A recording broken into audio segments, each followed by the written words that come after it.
Assalamualaikum warahmatullahi wabarakatuh. Sahabat tani, kembali bersama kami di channel YouTube Sahabat Tani Sejahtera. Nah, hari ini kita meliput kegiatan pertanaman timun milik petani Desa Tanimir 2 yang bernama Bapak Syahyani, yang saat sekarang ini sedang melakukan penyemprotan yang pertama. Nah, kita lihat pertanaman dari Bapak Syahyani. Ini tanaman timunnya, ini 2 baris ya, dengan jarak tanam 50 x 60. Nah, bedengannya ini agak besar karena di lahan persawahan ini ya yang dicetak. Nah, selain kegiatan penyemprotan, kita lihat ada karyawan Bapak Syahyani sedang melakukan pekerjaan pemasangan lanjaran ya, pemasangan benang sebagai lanjaran timun tadi. Sahabat tani, timun adalah tanaman musiman dengan umur panen 35 hari setelah tanam. Dalam kondisi umur 1 minggu seperti ini ya. Ini kondisi tanaman umur seminggu. Sudah dilakukan proteksi tanaman, yaitu berupa penyemprotan pupuk daun dan penyemprotan perlindungan hama penyakit, insektisida dan fungisida, karena saat ini sedang akhir musim kemarau menjelang musim penghujan. Sahabat tani dimanapun Anda berada, kita dapat saksikan pertanaman cukup luas. Ini areal Bapak Syahyani ini kurang lebih berapa rantai Pak? Semuanya Pak? 7 rantai. Ya, kurang lebih keterangan dari karyawannya 7 rantai ya. Di lahan persawahan dicetak dengan ukuran bedengan besar, ini kurang lebih 140 cm bedengannya. Kemudian paritnya ini kurang lebih 70 cm dan jarak tanam 50 x 60 cm.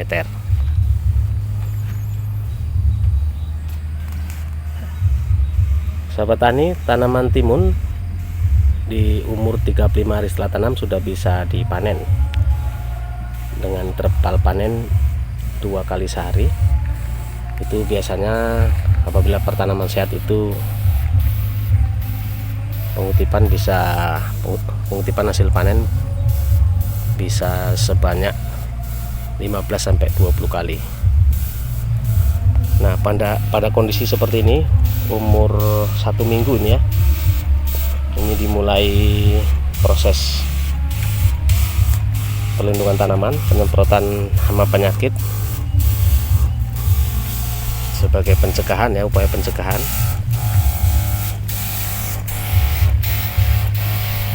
Sudah proses pemupukan Pak Syahyani? Sudah pernah memupuk? Bekasnya belum Pernah memupuk? belum Kapan pemupukan pertama? rencananya 2 hari lagi. 2 hari setelah penyemprotan ini ya. Pakai apa Pak pupuknya? Ini nanti pakai pupuk buatan Pupuk organik ya. Ini kombinasi ya, pupuk organik dengan perlakuan kimia ya. Ya, sahabat tani, 2 hari setelah ya, 2 hari setelah perlakuan penyemprotan hama penyakit ini nanti akan dilakukan pemupukan sistem kocoran. Nah, adapun sistem kocoran yang biasa dilakukan petani daerah sini, tadi sudah kita ngumpul di saung dari Bapak Syahyani ini. Bapak Syahyani juga selaku ketua kelompok tani saudara di Desa Tanimir 2. Jadi di saungnya kita bincang-bincang sebentar. Itu pemupukannya nanti dilakukan seminggu sekali. Jadi biasanya di umur 8 hari sudah dilakukan pemupukan, 8 atau 9 hari. Selanjutnya diulang selama seminggu sekali.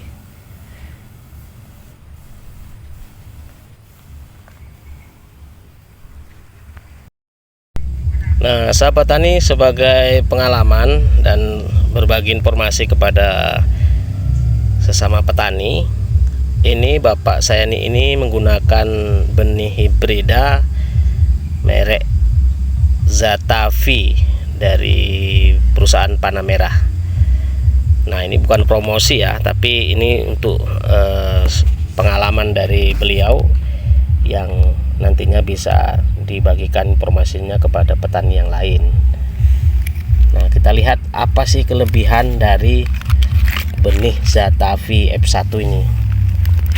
Nah, kita kenali dulu benihnya. Nah, di sini benih Zatavi, daya tumbuhnya itu persentasenya 85 sampai 99,8%. Kemudian kadar air maksimal itu 7,0%.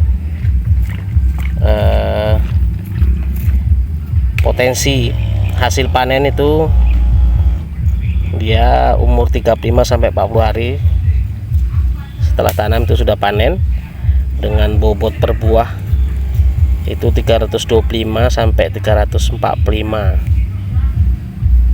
gram per buahnya. Nah, potensi hasilnya itu 70 sampai 80 ton per hektar. Jadi ini salah satu kelebihan dari bibit Zatavi F1 dari Panamera. Nah, menurut keterangan dari bapak saya nih, kebutuhan benihnya ini dalam 7 rantai itu 4 bungkus ya. Perlakuan benihnya pertama dilakukan perendaman, kemudian perendaman dengan air hangat, kemudian ditiriskan dan dikecambahkan, baru dibibitkan di polybag, plastik polybag, ataupun bisa juga polybag yang dibuat dari daun pisang. Nah, kondisi apabila sudah keluar daun itu sudah bisa ditanam ya.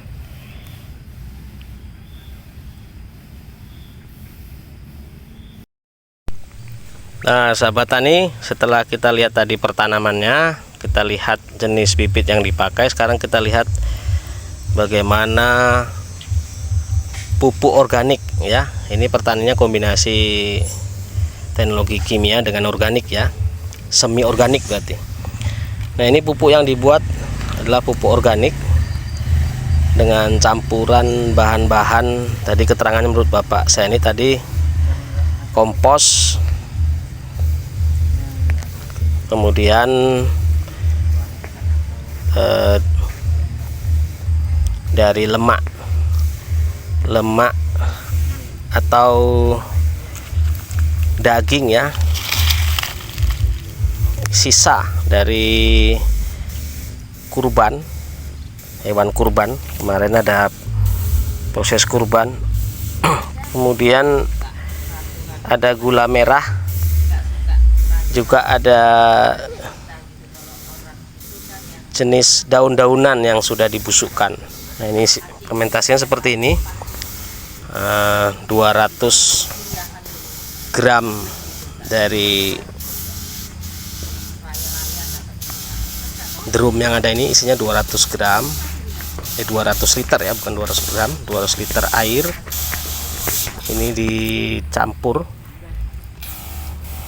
dengan bahan-bahan tersebut, dengan komposisi campurannya yaitu jenis daun-daunan tadi atau yang disebut kompos, kurang lebih itu 50 kg.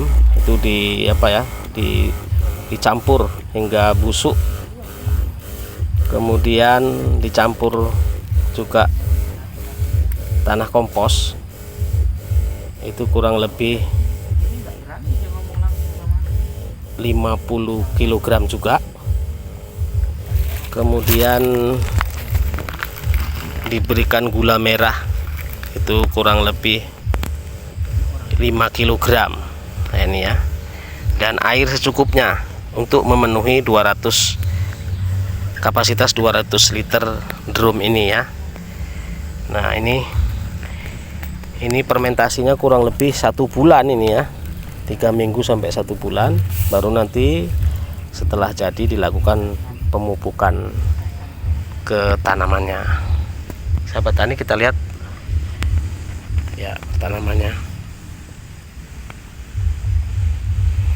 Nah pemupukan ini dilakukan dari mulai umur seminggu tanaman, atau ini diterapkan bapak saya ini 8 sampai 9 hari setelah tanam, dan aplikasi selanjutnya seminggu sekali setelah tanam. Nah sahabat tani, setelah kita lihat bagaimana cara pembuatan pupuk organiknya, kemudian apa jenis bibit yang dipakai, dan sekarang kita lihat bagaimana proses untuk menjalarkan tanaman timun. Ini persiapannya sudah dibuat nih tadi sama karyawannya, benangnya seperti ini ya, kita lihat. Nah jarak jauh juga kita lihat ya, seperti itu dia nanti sampai ke atas. Ini tinggi lancarannya itu kurang lebih 1,8 meter, dan dikait-kaitkan ini supaya kuat. Karena sahabat tani, selanjutnya adalah menunggu tahapan-tahapan selanjutnya pertanaman ini. Kita akan lanjutkan pada video berikutnya ya. Ini masih tahap awal, yaitu bagaimana proses perawatan awal setelah penanaman, yaitu pemasangan lanjaran dan benang untuk melancarkan pertanamannya, karena pertumbuhan sangat cepat ini, dalam 35 sampai 40 hari saja sudah bisa dipanen. Nah kita lanjut ke video berikutnya. Mudah-mudahan informasi ini bermanfaat bagi kita semua. Demikian, wassalamualaikum warahmatullahi wabarakatuh.